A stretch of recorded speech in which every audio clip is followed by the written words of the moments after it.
নমস্কাৰ প্ৰিয় শ্ৰোতাসকল, সকলোলৈ স্বাগতম। ধাৰাবাহিক উপন্যাস পাঠ অনুষ্ঠানত আমি পাঠ কৰি আছো হোমেন বৰগোহাঁইদেৱৰ কালজয়ী উপন্যাস হালধীয়া চৰায়ে বাওধান খায়। এয়া চতুৰ্দশ খণ্ড। এদিন এৰাতি ৰখেশ্বৰে মৰা মানুহৰ দৰে বিচনাত পৰি থাকিল। ঘৈণীয়েকে দুবেলা দুমুঠি ভাতৰ যোগাৰ ক'ৰ পৰা কেনেকৈ কৰিছে সেই কথাৰ খবৰ ল'বলৈ তাৰ মনত শক্তি নাছিল। এই এদিন এৰাতি সময়ত সি ঘৰৰ কোনো মানুহৰ লগত এষাৰো কথাও পতা নাছিল। দ্বিতীয় দিনা ল'ৰা ছোৱালীকেইটা টোপনি যোৱাৰ পিছত সি প্ৰথম মুখ মেলিলে। বোলো, শুনিছনে? ঘৈণীয়েকে মুখেৰে একো নামাতিলে, কিন্তু ইকাতি সিকাতি কৰি বাঁহৰ বিচনাখনত কেৰকেৰণি শব্দ তুলি তাই জনাই দিলে যে তাই সাৰ পায়েই আছে। কাতিৰ 5 তাৰিখে মোকৰ্দমাৰ দিন পৰিছে। ৰখেশ্বৰে ক'বলৈ ধৰিলে। মোকৰ্দমাৰ কাৰণে বহুত টকা লাগে। কেৰাণী বাবুৰ খঙৰ জুই নুমুৱাবলৈ টকা লাগে, উকিল আনিবলৈ টকা লাগে, সাক্ষীক দিবলৈ টকা লাগে। মুঠতে চাৰিওফালে কেৱল টকাই লাগে। ৰখেশ্বৰে আৰু কিবা ক'ব বুলি ঘৈণীয়েকে কাণ থিয় কৰি আছিল, কিন্তু মানুহটো হঠাৎ নীৰৱ হৈ গ'ল। কেইমুহূৰ্তমান সময় অপেক্ষা কৰি তাই ক'লে, তোমাৰ মোকৰ্দমাৰ কাৰণেহে টকা লাগে? আমি খাই থাকিবলৈ সবলা টকা নালাগে। তোমাৰ মাটিৰ উদ্ধাৰ হয় মানে আমি গোটেই মখাই নাখাই মৰিব লাগিব নেকি? ঘৈণীয়েকৰ উভহা কথা শুনি ৰখেশ্বৰৰ টিঙিচকৈ খং উঠি গ'ল। ওচৰতে পোৱা হ'লে সি বোধ হয় তাইক বাঘ ঢকা এটাই মাৰিলেহেঁতেন। কিন্তু 5টা ল'ৰা ছোৱালী পাৰ হৈ গৈ ঘৈণীয়েকক মাৰি খং নিয়াবলৈ তাৰ দেহত বা মনত শক্তি নাছিল। ভমককৈ জ্বলি উঠা খঙই জুইকুৰা নমাবলৈ সি খন্তেক পৰ নীৰৱে অপেক্ষা কৰি ৰ'ল। তাৰ পিছত সি আকৌ মাত লগালে, তহঁত গোটেই মখা মৰি যোৱা হ'লেইতো মই কিছু ৰক্ষা পালোহেঁতেন। শুহি শুহি মোৰ তেজ খাবলৈহে তহঁত গোটেইবোৰ জীয়াই আছ। কেতিয়াবা কিবা খং উঠিব, গোটেই জাককে ভিতৰত সুমুৱাই থৈ দুৱাৰত ডাং মাৰি ঘৰত জুই লগাই দিম। তেতিয়া চিনি পাবি অমুকাক। এতিয়া শুন, চুপতি মাৰি মোৰ খঙৰ জ্বলা জুইত ঘিউ ঢালিব নালাগে। ইমানবোৰ টকা এতিয়া মই ক'ৰ পৰা পাওঁ? ৰখেশ্বৰৰ অসহায় অৱস্থা দেখি দুখত ঘৈণীয়েকৰ বুকু ভাগি গৈছিল। সপ্তবীৰে চক্ৰবেহুত সুমুৱাই লৈ অভিমন্যুক বধ কৰাৰ দৰে সংসাৰখনে চাৰিওফালৰ পৰা অজলা অধলা মানুহটোক বেহি কুহি মাৰিবলৈ উপক্ৰম কৰিছে। কিন্তু মাতত সহানুভূতিৰ কোনো চিহ্নে দেখুৱাই তাইক কৰ্কশ মাতেৰে ক'লে, তুমি মতা মানুহটো হৈ টকা ক'ৰ পৰা পাবা সেই কথা নাজানা। সুধিবলৈ আহিছা মাইকী মানুহজনীক। মই সেইবোৰ কথা কি জানো? সংসাৰ পাতিব যেতিয়া জানিছা, খুৱাবলৈকো জানিব লাগিব। খুৱাব নোৱাৰিলে তুমি কোৱাটোকে কৰিবা। ঘৰত জুই দি আমাৰ গোটেইবোৰকে জীয়াই জীয়াই পুৰি মাৰি পেলাবা। পুৰুষ আৰু কাক কয়? ঘৈণীয়েকৰ কথা শুনি ৰখেশ্বৰৰ আকৌ খং উঠি আহিছিল।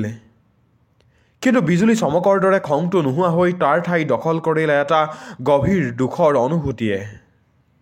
দৈৱ দুৰ্বিপাকত পৰি আজি তাৰ এনেহে অৱস্থা হ'ল যে পাতিৰ তিৰোতায়ো তাৰ পুৰুষালীক উদ্দেশ্য কৰি ভেঙুচালি কৰিব পৰা হ'ল। অথচ তাই কোৱা কথাবোৰতো মিছা নহয়। উত্তৰত ক'বলৈ তাৰ একো কথাই নাই। বেলেগ এষাৰ কথা ক'বলৈ গৈও তাৰ ওঠ দুখন থৰথৰকৈ কঁপি উঠিল। সি তেতিয়াহে বুজিলে যে এটা প্ৰচণ্ড কান্দোন তাৰ ডিঙি ফালি বাহিৰ ওলাই আহিব খুজিছে। তাৰ খুব লাজ লাগিল। মতা মানুহ এটা হৈ সি আজিকালি কথাই কথাই কেৱল তিৰোতা মানুহৰ দৰে কান্দি উঠিব খোজে। নিজৰ ওপৰতে তাৰ ভীষণ খং উঠিল। খুব কষ্ট কৰি সি এটা কৰ্কশ আৰু কঠিন মাত উলিয়াবলৈ চেষ্টা কৰিলে। সময় হ'লে মই নিজেই ঘৰত জুই দি তহঁতক পুৰি মাৰিম। তোৰ হুকুমলৈ মই তেতিয়া বাট নাচাওঁ। এই কথাও মনত ৰাখিবি, মই নিজে খুজি তোক ঘৰ সুমুৱাহি নাছিলোঁ। তোক মোৰ লগত বিয়া দিবলৈ, মোৰ ভৰিত ধৰিবলৈ আহি বাপেৰে এটা বাট সজাইছিল। কোনোবা লাট চাহাবক বিয়া কৰাবলৈ যদি মন আছিল, তেতিয়াই বাপেৰক নকলি কিয়? এতিয়াও যদি কোনোবা নিওঁতা আছে তেন্তে গুচি যাব পাৰ, মোৰ একো আপত্তি নাই। কোনবোৰ কথাই ঘৈণীয়েকৰ মনত আটাইতকৈ বেছিকৈ আঘাত দিয়ে সেই কথা ৰখেশ্বৰে জানে। তাৰ উদ্দেশ্য লগে লগে সিদ্ধ হ'ল। ৰকেশ্বৰৰ কথা শুনিয়েই ঘৈণীয়েকে দুই কাণত আঙুলি সুমুৱাই হুক হুকাই কান্দি উঠিল। হে ভগৱান, তুমি এই মুহূৰ্ততে মোক মাৰি নিয়া কিয়? এনেকুৱা মহাপাতকৰ কথা শুনিবলৈ মোক কিয় জীয়াই ৰাখিছা প্ৰভু? সংসাৰত ধৰ্ম বোলা বস্তু এটা যদি আছে, তেন্তে এনেকুৱা গুৱে তল পোৱা মহাপাপৰ কথা মানুহৰ মুখত ওলাই সেইখন মুখত নিশ্চয় পোক লাগিব। ৰৌ নৰকতো তেনে মানুহৰ নিশ্চয় ঠাই নহ'ব। মুখত যিহকে আহে তিহকে বকি বকি তাই বহুত পৰি ইনাই বিনাই কান্দি থাকিল। ৰাতি দুপৰ খবৰ হ'ল, তথাপি গিৰিয়েক ঘৈণীয়েক এটাৰো চকুত টোপনি নাই। ৰকেশ্বৰৰ মনত এনে এটা জেদ ধৰিছে যে ৰাতিটো পুৱাৰ আগতেই টকাৰ সমস্যাটোৰ এটা সমাধান হ'বই লাগিব। পুৰা এদিন এৰাতি সি এই কথাটোকে ভাবি চিন্তি বিচনাত আধামৰা হৈ পৰি আছে। ৰাতিটোৰ ভিতৰতে সমস্যাটোৰ কিবা এটা হেষ্ট নেষ্ট নহ'লে কাইলৈ ৰাতিপুৱাও সি বিচনাৰ পৰা উঠিব নোৱাৰিব। ঘৈণীয়েকৰ কান্দোন বন্ধ হোৱালৈকে সি কোনোমতে ধৈৰ্য ধৰি অপেক্ষা কৰি ৰ'ল। তাই নীৰৱ হৈ পৰাৰ লগে লগে সি অতি সহজভাৱে, যেন ইমান পৰে সিহঁতৰ একো খকা খুন্দা লগাই নাছিল, এনেভাৱে মাত লগালে। উপায় কেৱল এটাই আছে বুজিছ? সোণটিক কোনোবা এঘৰ মানুহত চাকৰ সুমুৱাই দি টকা 100 চকুৰিমান আগধন হিচাপে আনিব লাগিব। মাটিখিনি মোকদ্দমাৰ লেঠাৰ পৰা মোকলাই খেতি এটামান কৰিব পাৰিলেই নিজে খাওঁ বা নাখাওঁ সোণটিক লগে লগেই মোকলাই আনিম। ৰকেশ্বৰৰ কথা শেষ হ'ল কি নহ'ল, ঘৈণীয়েকে গাৰ কাপোৰখন দলি মাৰি দি বিচনাত বহি লৈ বাঘিনীৰ দৰে গৰ্জন কৰি উঠিল। তুমি কি ক'লা? সোণটিক পঢ়াই ৰুৱাই দি লোকৰ ঘৰত চাকৰ সুমুৱাবা? এনে কথা মুখত ওলোৱাৰ আগতে তুমি ডিঙিত শিল বান্ধি নৈত পৰি মৰি নগলা কিয়? খবৰদাৰ, এনে কথা আজিয়েই যি ক'লা আৰু যেন তোমাৰ মুখত এইষাৰ কথা নুশুনো। মোৰ কথা নুশুনি তুমি যদি সোণটিক কাৰোবাৰ ঘৰত চাকৰ থ'বলৈ যোৱা, তেন্তে তুমি ঠিক জানিবা মোক আৰু তুমি জীয়াই থকা অৱস্থাত নাপাবা। পিছ মুহূৰ্ততে ময়ো চিপজৰি লগাই আপোন ঘাটি হ'ম। সোণটি আৰু মাকৰ মাজত আৰু 3টা ল'ৰা ছোৱালী শুৱে। ৰকেশ্বৰৰ ঘৈণীয়েকে সেই মুহূৰ্ততে মাজৰ ল'ৰা ছোৱালীকেইটাক বেৰখনৰ ফালে ঠেলি দি নিজে আহি সোণটিৰ কাষত শুই তাক 2 হাতেৰে সাৱটি ধৰিলে, যেন সেই মুহূৰ্ততেই বাপেকে তাক আজৰি লৈ যোৱাৰ পৰা তাই বাধা দিবলৈ চেষ্টাহে কৰিছে। ৰকেশ্বৰ কিছু সময় নিমাত হৈ ৰ'ল। মনে মনে চিন্তা কৰি সি বুজিলে যে জোৰ কৰি বা তৰ্ক কৰি ঘৈণীয়েকক সন্মত কৰাবলৈ চেষ্টা কৰিলে কথা বেয়ালৈহে ঢাল খাব। কোমল বুজনিৰেহে তাইক সন্মত কৰাবলৈ চেষ্টা কৰিব লাগিব।